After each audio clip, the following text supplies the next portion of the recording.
تھے جناب حضرت علامہ مولانا محمد معروف صاحب، جو انتہائی نبی طوری گفتگو کے ساتھ ہمارے دلوں کو روشن اور اجاگر کر رہے تھے۔ اللہ کی ذات ہمیں صحیح معنوں میں تیاری کرنے کی بھی توفیق عطا فرمائے۔ میں بلا تاخیر امریکہ کی جانی پیشانی شخصیت، بلکہ اب تو میں دیکھتا رہتا ہوں شہری صاحب کو کہ کافی ملکوں کی بھی شاید انہوں نے سیر کر لی ہے، اور کسی تعارف کے محتاج نہیں جناب حضرت علامہ مولانا پیر سید مخدوم پیر سید تصور الحسن گیلانی صاحب، میں آپ سے ملتمس ہوں کہ آپ تشریف لائیں اور اپنی خوبصورت مواد حسنہ سے ہمارے قلوب و اذہان کو منور فرمائیں۔ جناب پیر سید تصور الحسن گیلانی صاحب۔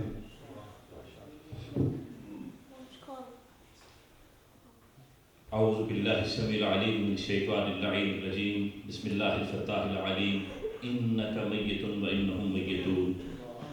صدق اللہ مولانا العظیم وبلغنا رسولہ النبی الکریم الامین، ونحن علی ذلک من الشاہدین والشاکرین والحمد للہ رب العالمین۔ ان اللہ وملائکتہ یصلون علی النبی یا ایھا الذین آمنوا صلوا علیہ وسلموا تسلیما، اللہم صل علی سیدنا و مولانا محمد وعلی آل سیدنا و مولانا محمد مبارک وسلم۔ لہبتو کلمبتو تیرا وجود الکتاب، گنبد آبگینہ رنگ تیرے محیط میں ہوا، عالم آب و خاک میں تیرے ظہور سے فروغ، ذرہ ریگ کو دیا تو نے طلوع آفتاب، شوکت سنجر و سلیم تیرے جلال کی نمود، فخر جنید و بایزید تیرا جمال بے نقاب، شوق تیرا اگر نہ ہو میری نماز کا امام، میرا قیام بھی حجاب میرا سجود بھی حجاب، تیری نگاہ ناز سے دونوں مراد پا گئے، عقل خیاب و جستجو اس کے حضور و اضطراب، تیرا اتار ہے جہاں گردش آفتاب سے، طبع زمانہ تازہ کر جلوہ بے حجاب سے۔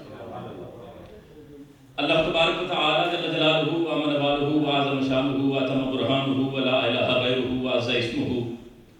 قہار غفار جبار غفور جمیل عزیز جلیل وہاب کریم غنی عظیم، خالق کائنات مالک کائنات رازق کائنات، خالق کریم مالک و رؤوف الرحیم، رب السماوات والارض مالک لم یزل،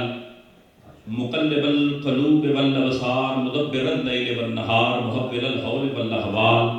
احکم الحاکمین، پروردگار عالم، مطلق بے نیاز جل وعلا کی حمد و ثنا اور اس کے پیارے حبیب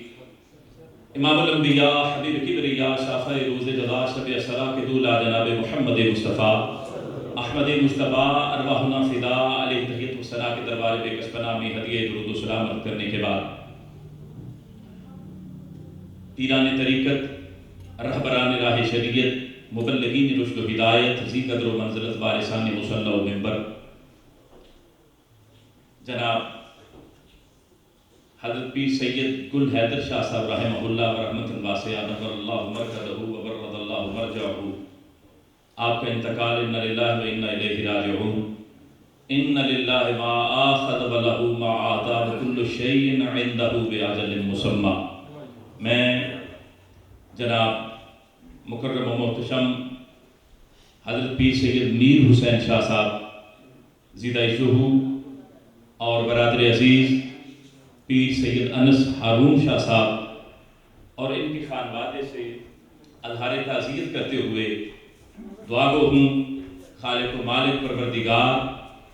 اپنے فضل سے، اپنے کرم سے، اپنی رحمتوں کی بے پناہ خیرات عطایات و عنایات سے حضرت شاہ صاحب رحمہ اللہ کے سفر آخرت کو آسان فرما کر کروڑ کروڑ جنت الفردوس کی بہاروں سے گزر، اور جتنی دعائیں شاہ صاحب نے، ان کی فیملی نے، ان کے گھرانے نے، خانوادے نے، ان کے عائشہ خیش و اقارب نے، ان کے متعلقین و محبین و وابستگان نے کی ہیں، یا بتدریج تا صبح قیامت نسل در نسل کی جائیں گی، اپنی بارگاہ رب العزت میں اپنی شان کے مطابق قبول و منظور فرما کر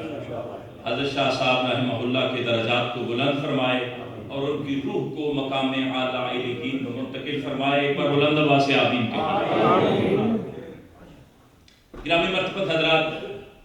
حدیث مبارکہ ہے پیغمبر اسلام ہادی برحق رحمت دو جہاں خاتم النبیین رسالت معاب حضور اقدس اکمل و اجمل ارحم و اکرم لطیف و اطہر نبی کریم رؤوف الرحیم در یتیم علیہ حضرت تسلیم ارشاد فرماتے ہیں کہ جب بندہ مومن اپنے کسی عزیز کے لیے، اپنے بھائی کے لیے، بہن کے لیے ثواب ایصال کرتا ہے تو اللہ کے حکم کے ساتھ فرشتے باذن اللہ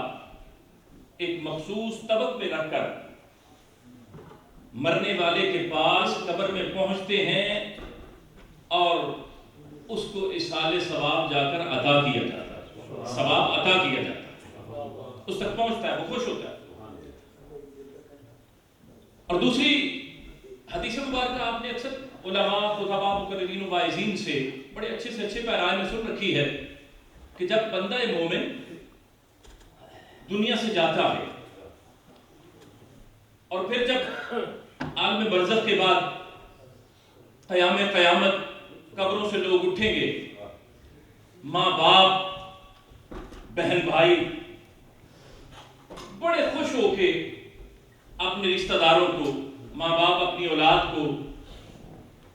بہن بھائی اپنے بہن بھائیوں کو بڑے جوش و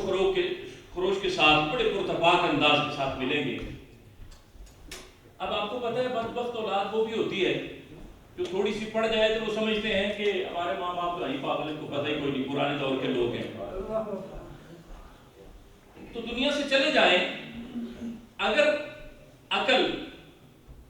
شعور، فہم و فراست، یہ یوں کہہ لیجئے کہ قسمت جاگ جائے اور وہ ماں باپ کے لیے دعا کریں، نماز میں دعا 5 جگہ نہ ہوتی، ویسے دعا کی جائے، جتنی بھی دعا، جب بھی الدعاء هو العبادہ، الدعاء مخل عبادہ، دعا عبادت ہے بلکہ عبادت کا مغز ہے، دعا کرتے رہنا چاہیے۔ بلکہ دعا کے متعلق تو یہ ہے کہ قیامت کے میدان میں ایک بندے کو، بندہ مومن کو بڑی عزت و اکرام کے ساتھ نوازا جائے گا، بڑی شان و شوکت اس کو میسر آئے گی، وَيُتَبَّجُ بِتَاجِ الْعِزِّ وَالْكَرَامَةِ۔ وہ بندہ حیران ہوگا، پریشان ہوگا، سوچ میں پڑ جائے گا کہ یا اللہ میرے اتنے نیک اچھے اعمال تو نہیں تھے۔ رب العزت ارشاد فرمائے گا کہ دنیا میں رہتے ہوئے جو دعائیں تو کرتا رہا ہے، تجھے نہیں علم تھا کہ کون سی دعا کی قبولیت تیرے حق میں بہتر ہے اور کون سی دعا کی قبولیت تیرے حق میں بہتر نہیں ہے۔ چنانچہ یہاں ساری دعائیں، کوئی بھی دعا علماء کہتے ہیں نا کہ رد نہیں ہوتی، جو بھی دعا رب کی بارگاہ میں ہاتھ اٹھائیں مانگے قبول ہوگی۔ ہاں اگر آپ اس کے اثرات آپ تک پہنچے یا نہیں پہنچے یہ الگ موضوع ہے، لیکن وہ جمع ہو جاتی ہیں۔ اب جب بندہ مومن وہ عزت و اکرام پاتا ہے، حیران ہوتا ہے، تو رب العزت ارشاد فرماتا ہے جو دعائیں تو دنیا میں کرتا رہا ہے، تجھے نہیں پتا تھا کون سی دعا کی قبولیت تیرے حق میں بہتر ہے، کون سی بہتر نہیں ہے۔ بندہ کہے گا یا اللہ کاش دنیا میں رہتے ہوئے میری کوئی دعا بھی قبول نہ ہوئی ہوتی، اتنی عزت و اکرام مجھے سر آئے گی۔ گرامی قدر حضرات، اب جب ماں باپ خوش ہو کے ملیں گے اولاد سے تو اولاد سوچے گی کہ یا اللہ عجیب ماجرا ہے، اتنی خدمت تو ان کی کر نہیں سکے، حکم تو ہے نا اف ولا تنہر، مختار بھائی، اب اف چھوڑ کے دل دکھانے کا بھی کوئی موقع ہم نے ہاتھ سے نہیں جانے دیا، تو یہ اتنے خوش کیوں ہیں؟ بتایا جائے گا کہ جو دعائیں تم ان کے بعد کرتے رہے ہو وہ پہنچتی تھی، درجات میں بلندی مقدر ہوتی تھی، ان کو بتایا جاتا تھا، وہ خوش ہوتے تھے، آج اس لیے خوش ہو کے مل رہے ہیں۔ آخر میں ایک پیغام آپ نے سنا علماء سے کہ جب بندہ فوت ہو جاتا ہے تو جب اس کی روح قفس انصری سے پرواز کر جاتی ہے، وداعی لم جلل کو لبیک کیا جاتا ہے،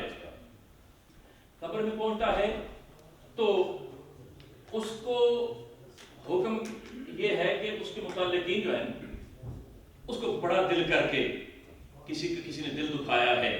دل آزاری کی ہے، تکلیف پہنچائی ہے، دھوکہ دیا ہے، پریشان کیا ہے، اس کو معاف کر دو۔ اللہ کے حبیب فرماتے ہیں، صحابہ نے عرض کی روح فدا کا یا رسول اللہ اگر ہم معاف کریں گے تو اس کو کیا فائدہ پہنچے گا؟ فرمایا اس کی بخشش ہو جائے گی۔ اب سوچنے والی بات ہے نا گرامی مرتبہ حضرات کہ جس نے ہمیں تکلیف پہنچائی وہ قبر میں پہنچا، ہم نے اسے معاف کر دیا، فائدہ تو